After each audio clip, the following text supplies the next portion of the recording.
Asia Pacific অঞ্চলের ৩,০০০ চিকিৎসকদের নিয়ে ফিলিপিনের ম্যানিলায় শুরু হলো এশিয়া প্যাসিফিক সোসাইটি অব রেসপিউরোলজির ২৯তম কংগ্রেস। বাংলাদেশ থেকে অংশ নিয়েছেন ৩ শতাধিক বিশেষজ্ঞ চিকিৎসক। সেখান থেকে বিস্তারিত জানিয়েছেন মুজাহিদ শুভ।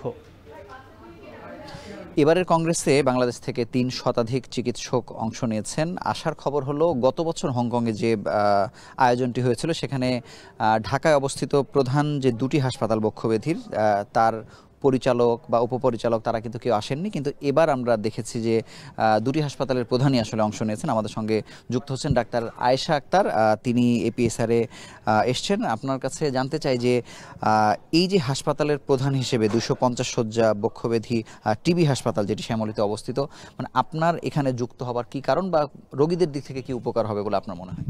ধন্যবাদ। এটা হলো যে একটা কনফারেন্স হচ্ছে, সেটা হলো যে বেশ অনেক বছর ধরেই, এবং এপিএসআর যেটা লাং ফাউন্ডেশনের যেটা কনফারেন্সটা এটা প্রতি বছরই হচ্ছে, এবং সেটা হলো যে এই যে লাং ফাউন্ডেশন নিয়ে কাজ করছে, আমাদের রেসপিরেটরি মানে ফুসফুস নিয়ে যে কাজ করছে, সেখানে যে বিশ্বব্যাপী এখান থেকে যে একটা কনফারেন্স আছে যেখানে এসেছেন অন্যান্য 40টি মতো দেশেরও কিন্তু প্রতিনিধি তারা এসেছেন, যারা ফুসফুস নিয়ে কাজ করছেন, বক্ষব্যাধি বিশেষজ্ঞ। উন্নত প্রযুক্তি যে ব্যবহারগুলো করা হয় সেগুলো আমরা যখন শিখছি এখান থেকে, শেখার পরে যখন প্রশাসনিকভাবে আমরা যারা আছি এটা যখন হাসপাতালে যখন আমরা ইমপ্লিমেন্টেশন করব, সেখানে কিন্তু রোগীদের স্বার্থের জন্য কাজটা করা, দেশের স্বার্থে জনগণের সেবার জন্য আমরা কাজটা করছি। কত সহজভাবে রোগীদের সেবা দেওয়া যায়, উন্নত মানের সেবাটা, সেটার জন্য কিন্তু আসলে কনফারেন্সগুলো দরকার। বিশ্বব্যাপী সবার সাথে একসাথে মিলিত হয়ে যেগুলো শেখা হচ্ছে, যারা বিশেষজ্ঞ ডাক্তার আছেন তারা যে শিখছেন, শিখে এটাকে যে আমরা দেশে যে কাজে লাগাচ্ছি সেটা তো মানুষের কাজে লাগছে। এবং শুধু প্রধান হিসেবে আপনি এসেছেন নাকি আপনার হাসপাতালের আরও যারা বক্ষব্যাধি বিশেষজ্ঞ তারাও এখানে যুক্ত হয়েছে? অনেকে এসেছেন, বাংলাদেশ থেকে অনেক ডাক্তার এসেছে, বক্ষব্যাধি বিশেষজ্ঞ ডাক্তার যারা তাদেরকে দরকার।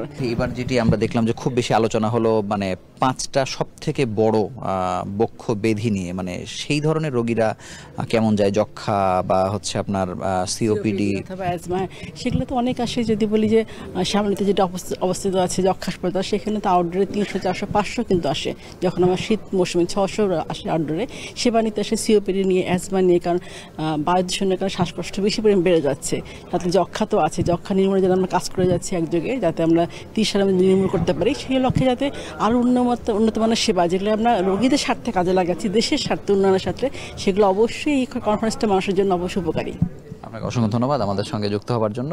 যেটি বলছিলেন যে আমরা বিগত বছরে বা তার আগের বছরগুলোতে দেখেছি যে বাংলাদেশের চিকিৎসকদের জিও দেওয়ার ক্ষেত্রে সরকারি চিকিৎসকদের এক ধরনের জটিলতা ছিল, সেই জটিলতাটা কেটে গেছে। সেটির প্রমাণ হচ্ছে যে এবার দ্বিতীয় সর্বোচ্চ অংশগ্রহণকারী বাংলাদেশ থেকে যুক্ত হয়েছেন এবং প্রশাসক যারা তারাও এখানে এসছেন।